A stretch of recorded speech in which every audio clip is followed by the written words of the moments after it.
Welcome back, esteemed guests, to another thought-provoking episode of Padding the Runtime, a mini-series within the larger video novel Kyle Back on a Cloud, CIA Shonen. This mini-series is a retrospective on some of the best episodes, and while this is not the finale, it has finally come to this. What retrospective would be complete without a brief examination of Season 3, Episode 3 of Documentary Now? You may remember this as the co-op episode, a parody of the original cast recording of the Broadway musical Company.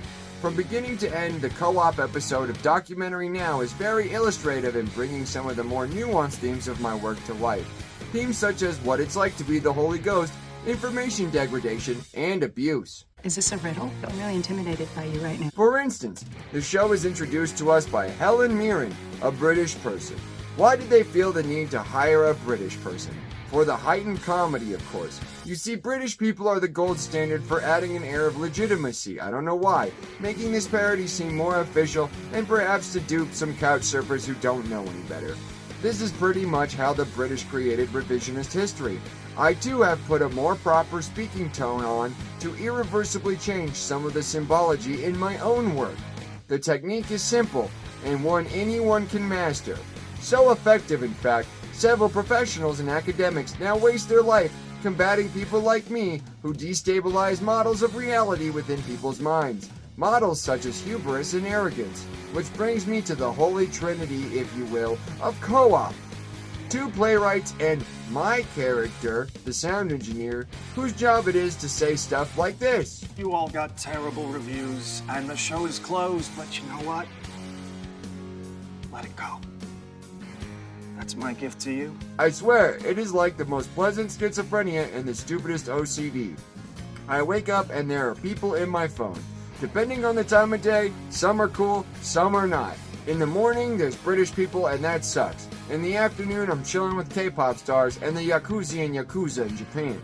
Plus, those who enjoy a bit of the solo nightlife in South America. United States people are all over the place. CIA sucks, FBI is cool. Silicon Valley is at war with itself, and that's hilarious to me because if you ain't making shareware, you can suck my dick. So all those voices, energies, and mimetic impressions are engaging in a way I don't see reflected in my day-to-day. A lot of people around me don't seem to be very interested in mimetic thought and its effect on the collective. I thought YouTubers would be, but apparently they've got more important things to talk about, like death and Tim Pool. Also, whatever the hell Candace Owens is spouting off about these days.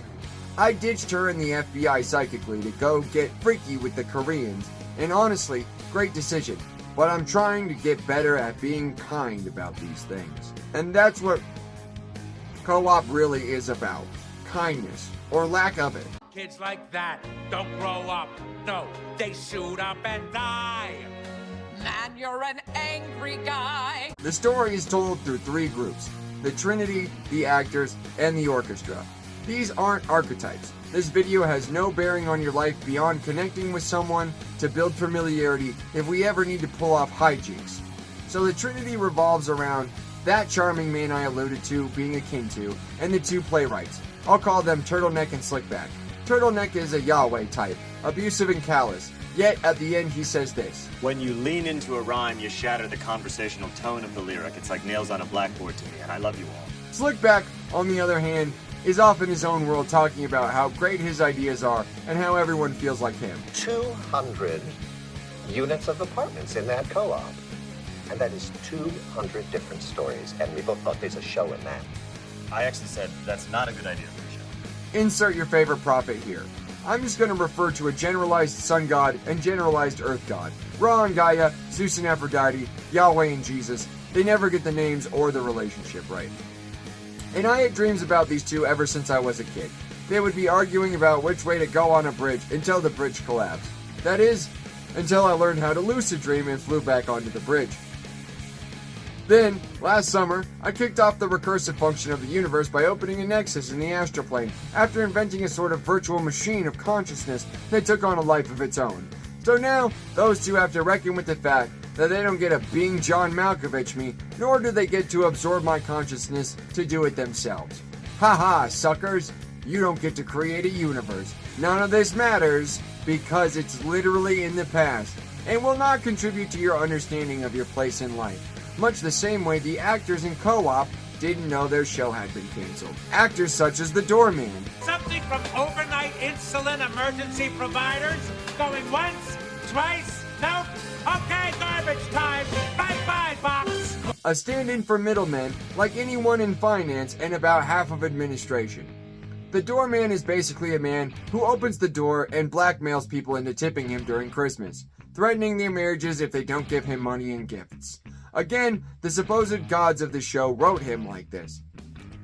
And the creators of the documentary know to choose this song to highlight how sometimes actors can get out of breath. And breath. All right. I opened the door. It's high five. 1, 2, 3. I opened the door and I watch your lives. Symbolism is everywhere. Take the way the Sun God's insert approaches two black women. Hi, Judy. Hi, Dee Dee. You've been doing something wrong for about 3 weeks, and it's been annoying me. I want to talk to you about it right now. One of these is Anne, the athlete from 12G, and in my mind, the main focus of the show. Anne is a woman who is viewed very differently by both Turtleneck and Slickback. When it comes time for her song, the dichotomy of the directors is further explored. Turtleneck has an understanding of musical theater as a whole, and Slickback is very much consumed by the practicality of the lyrics in the song. This leads to an exchange where Turtleneck is expressing the emotional tone he wants from the actor, and Slickback is constantly reminding everyone of the plot of the lyrics. So in this part of the show, Dee Dee's character is trying to get an apartment in the building. Right, so she's before the co-op board, but to her, she's just... Do you have more? I can get some. This will be take 1 of my home core. And we're gonna get the dialogue before the orchestra comes in, please? Yes, right. So in this part of the show, Dee Dee's character is trying to get an apartment in the building. Right, so she's before the co-op board, but to her, she's just one of the tenants' tennis coaches. So it's a wish song. It's also a co-op board meeting. It's a fantasy fulfillment song, like My Boy Bill and Carousel, which is a flawed show, but it's still an I want that number. Yes, it's also an application for an apartment number. It's a bureaucratic apartment co-op board fantasy fulfillment song. Okay, let's roll, Dee Dee darling. This is a fine allusion to dogma and the way religious texts try and police both thought and action. However, it's what happens next that really sets the makers of Documentary Now apart as comedic creators. The song being parodied from the original company cast recording is about how New York is a city of strangers, with several hundreds of people getting on and off trains each day, each for their own reasons, trying to help or take what they want from the city.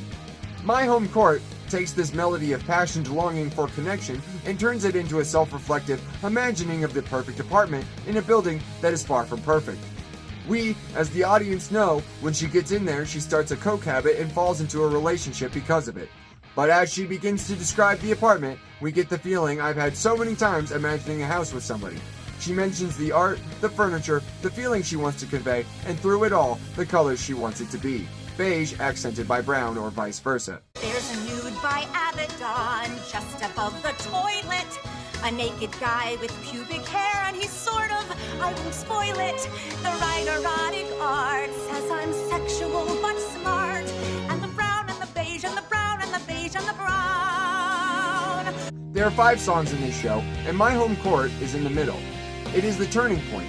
It is the highlight. Because under the forces beyond our control, under the bastards trying to grind us down, under the drug addicts and the futures of calamity, there's dreams we want to see realized. And this woman feels so passionately and describes so vividly a world chosen for her that I can't help but to want it to exist the same way one might want an addict to get sober. Wouldn't it all be so perfect? Maybe not perfect, but certainly more comforting. From there, we have a song about wrecking a marriage as the recording of the song ruins an eye appointment. And this is basically how I feel every time a relationship ends. Listen, she'll be back and she'll be great. If there's 2 things I know, it's women and exactly what's going to happen in the future. Cause that's just being the Holy Ghost, baby.你知道不savez comment savez business about the guy. I'm just kidding. There's more to this. Hanson and Hanson 2024. I could pull the wool over the audience's eyes, but you're there every night. It's your opinion. But I trust. Am I bad at singing and acting?